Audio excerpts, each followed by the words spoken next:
हम क्या पढ़ेंगे? आज हम पढ़ेंगे टेंसेस और उनमें कौन से पढ़ेंगे?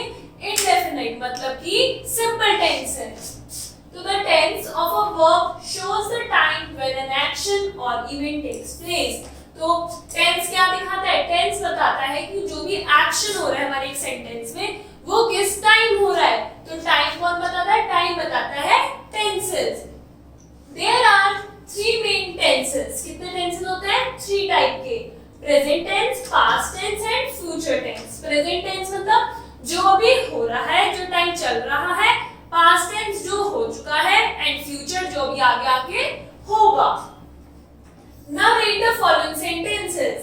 Manu helps his friend. Manu अपने फ्रेंड्स की हेल्प करता है। They are happy. वो हैप्पी है। Manu helped his friends. Manu ने अपने दोस्तों की हेल्प करी थी। अब कैसे पता चला ये हमें?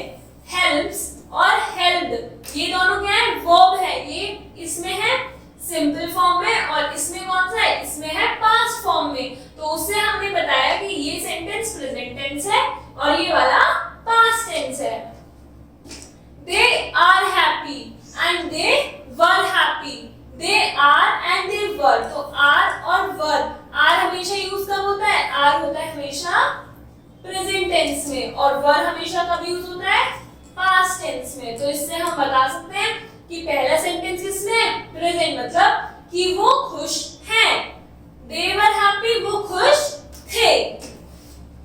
When a verb denotes an action that takes place in the present tense, the verb is said to be in the present tense. मतलब कि जब कोई एक्शन है वो प्रेजेंट टेंस में हो रहा है तो जो सेंटेंस है वो भी किसमें कहा जाएगा? हमारा प्रेजेंट टेंस में। Similarly, when a verb denotes an action that had taken place in the past, अगर कोई एक्शन है जो पास्ट में हुआ होगा तो वो सेंटेंस क्या होता है? That is past tense. और when a verb denotes an action that would take place at some future time, the verb is said to be in the future tense. मतलब कि अगर कुछ काम है जो फ्यूचर में होगा, जो आगे जाके होगा, उसे हम कहते हैं future tense.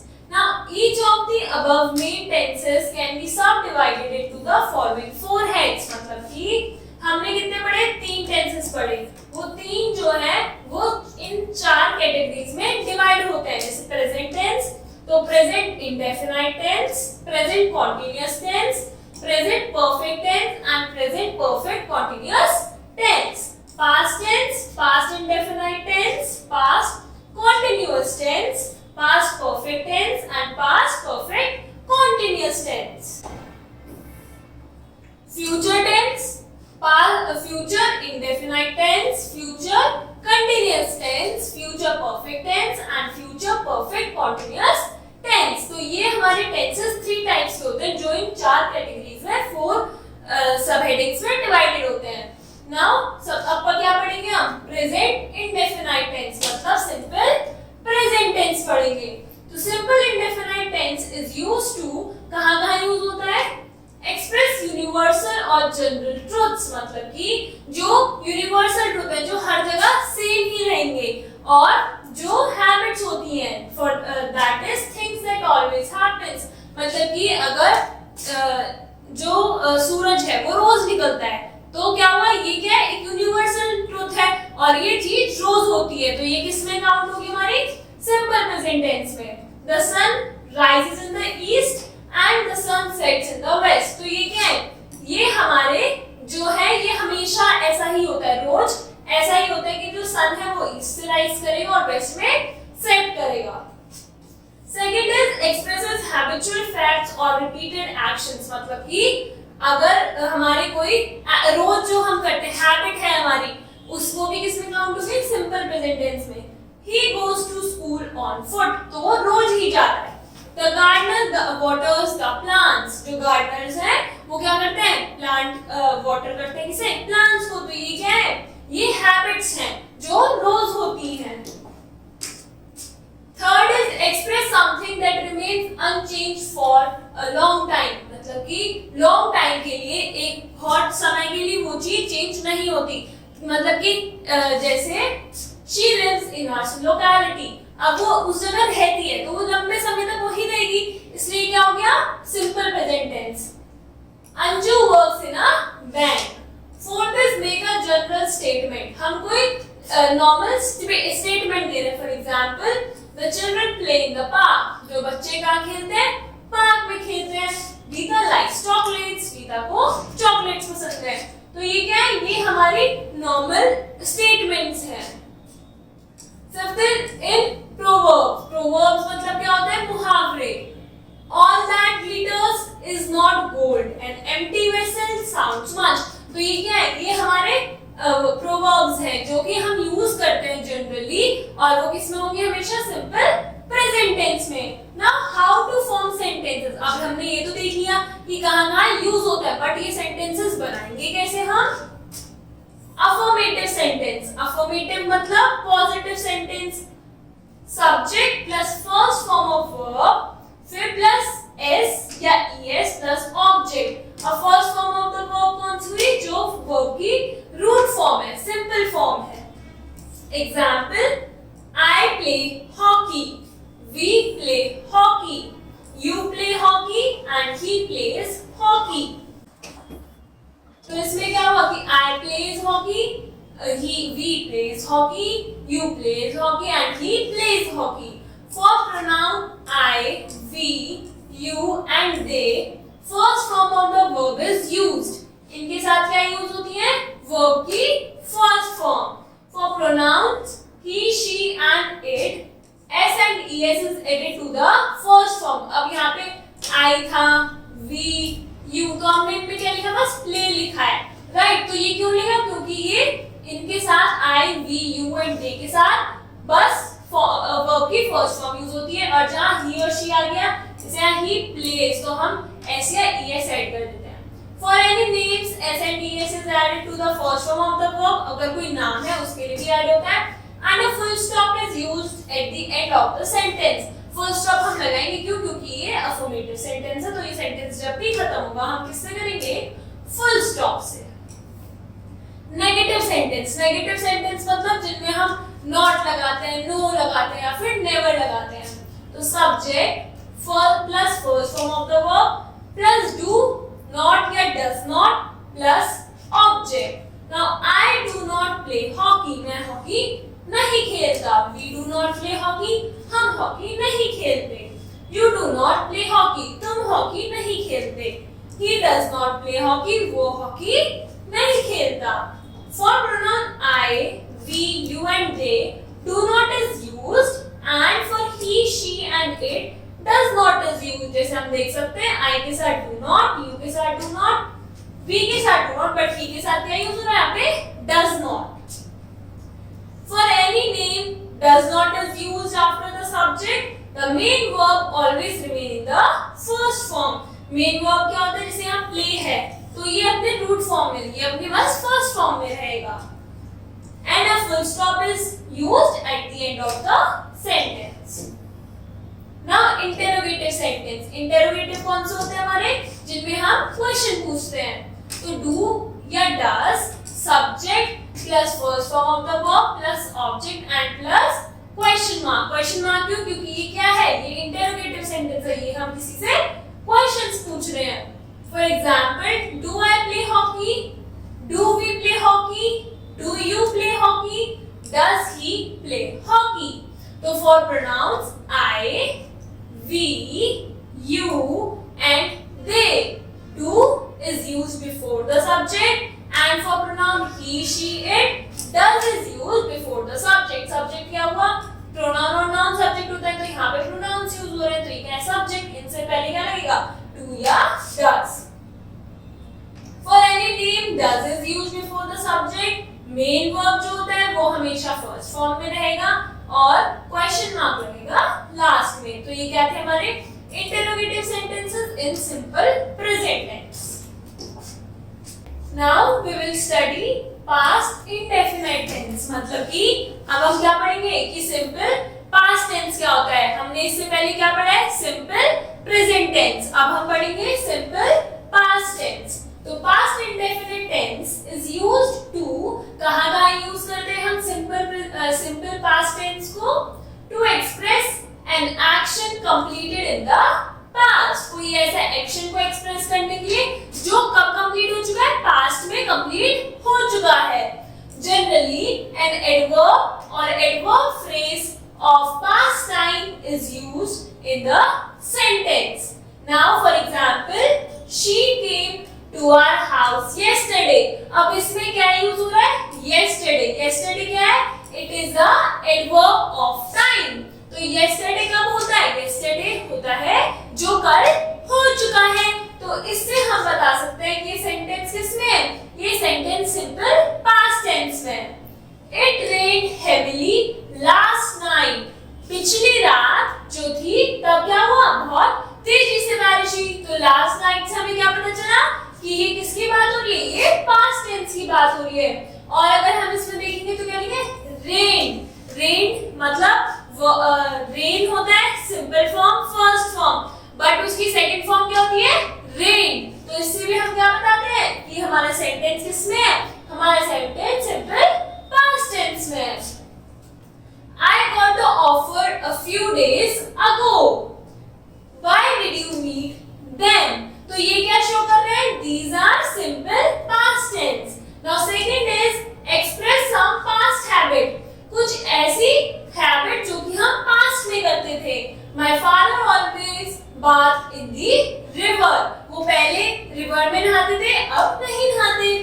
I never wasted my time. Now अब हमने ये तो देख लिया कि यूज कैसे होता है सिंपल पास्ट टेंस। अब हम देखेंगे how to form sentences. Sentences किस तरीके से बना सकते हैं।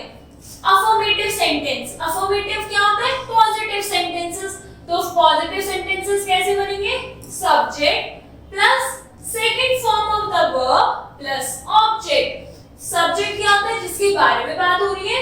Second form of the verb मतलब कि यहाँ पे क्या था? रेन। रेन क्या हुआ हमारा? रेन हुआ। रेन की सेकंड फॉर्म। तो second form of rain is rain, इसलिए हमने क्या हुआ? ये सेंटेंस हमारा पास्ट टेंस में था। प्लस ऑब्जेक्ट की क्या बात हो रही है? फॉर एग्जाम्पल आई क्या है? प्रोनाउन है। और क्या है? ये सब्जेक्ट है। प्लेड। प्लेड क्या है? Second form of play. Hockey. Hockey क्या है? ऑब्जेक्ट। We played hockey.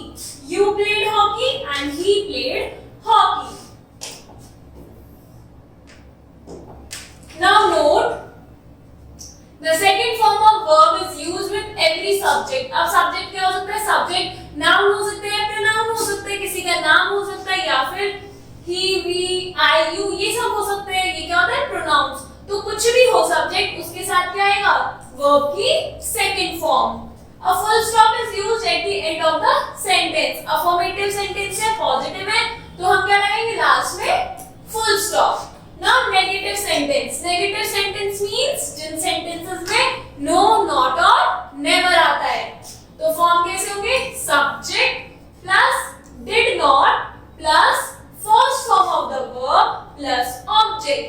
अब हम इसमें क्या होगा? नेगेटिव सेंटेंसेस में हमने did not लगा दिया, इसलिए हमने क्या यूज करी?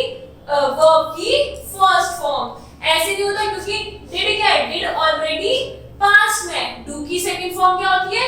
did। तो हमने did पास्ट में लगा दिया, इसलिए अब वर्ब की हम पास्ट फॉर्म नहीं लगाएंगे। तो I did not play hockey, we did not play hockey, you did not play hockey, he did not play hockey। तो अब इसमें क्या है?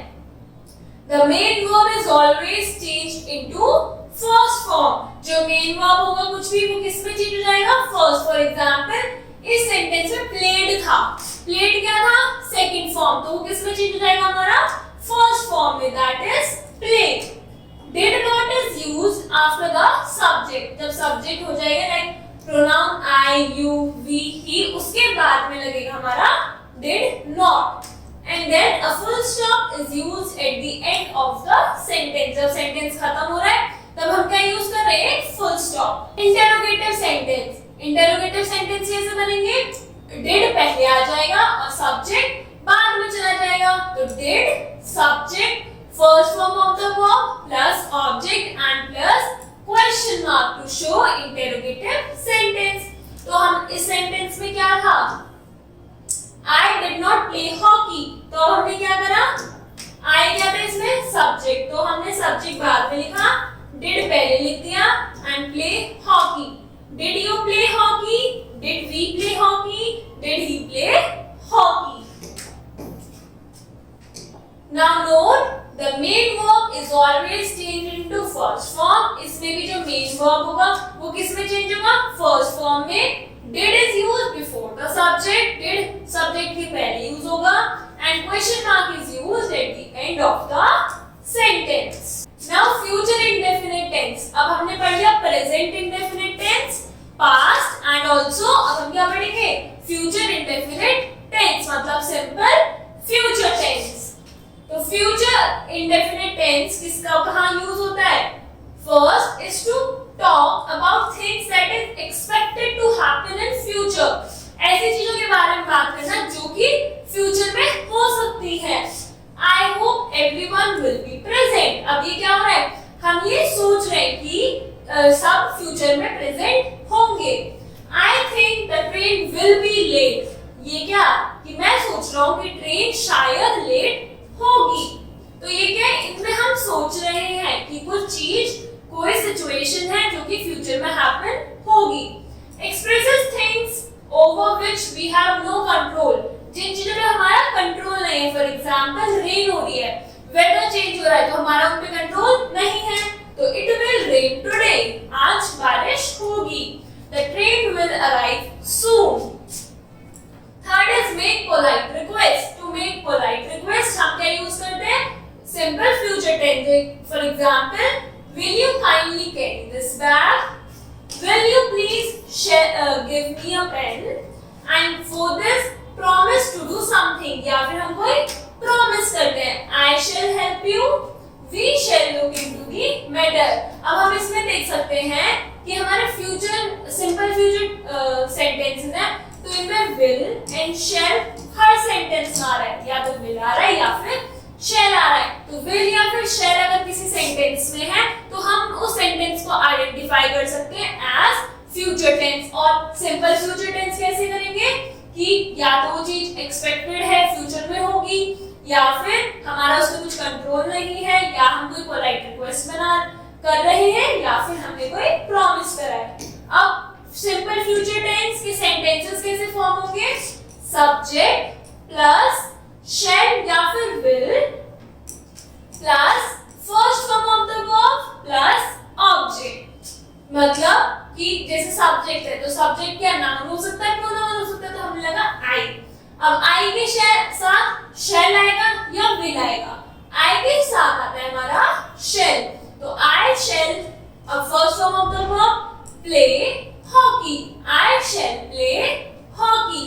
नाउ वी क्या प्रोनाउन, तो वी के साथ भी क्या आता है हमारा शैल आता है, तो we shall play hockey. Then you will play hockey. अब आई और वी के साथ यूजुअली शैल आता है, बाकी सबके साथ जनरली क्या आता है? विल आता है। तो you will play hockey and he will play hockey. Now for pronouns I और वी के साथ क्या यूज होता है? Shall plus first form of the verb is used. And for pronouns you, he, she, it and they, उनके साथ क्या use होता है? will plus first form of the verb. For any name, कोई नाम है तो उसके साथ क्या यूज होगा? will plus first form of the verb.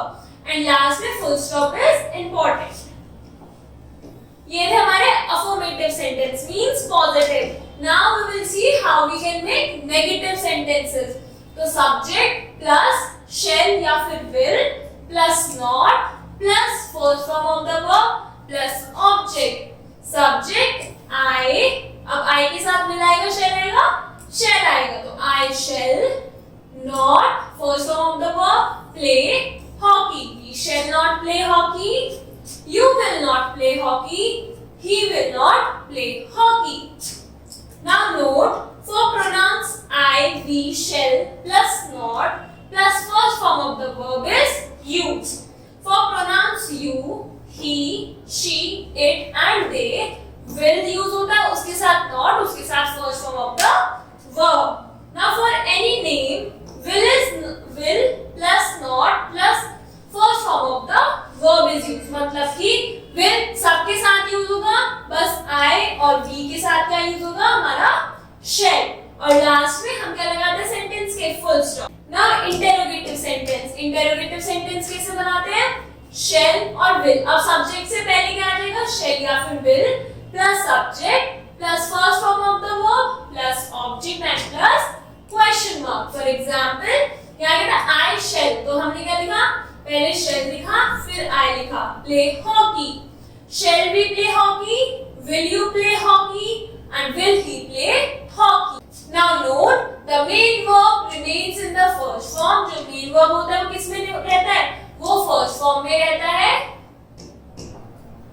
Shall will according to the subject use करा जाएगा before the subject, मतलब कि अगर I है और we है तो shall and बाकी कोई subject है तो उसके साथ क्या यूज होगा, will। और क्वेश्चन मार्क लास्ट में यूज होगा, क्यों, क्योंकि ये इंटेरोगेटिव सेंटेंसेस हैं।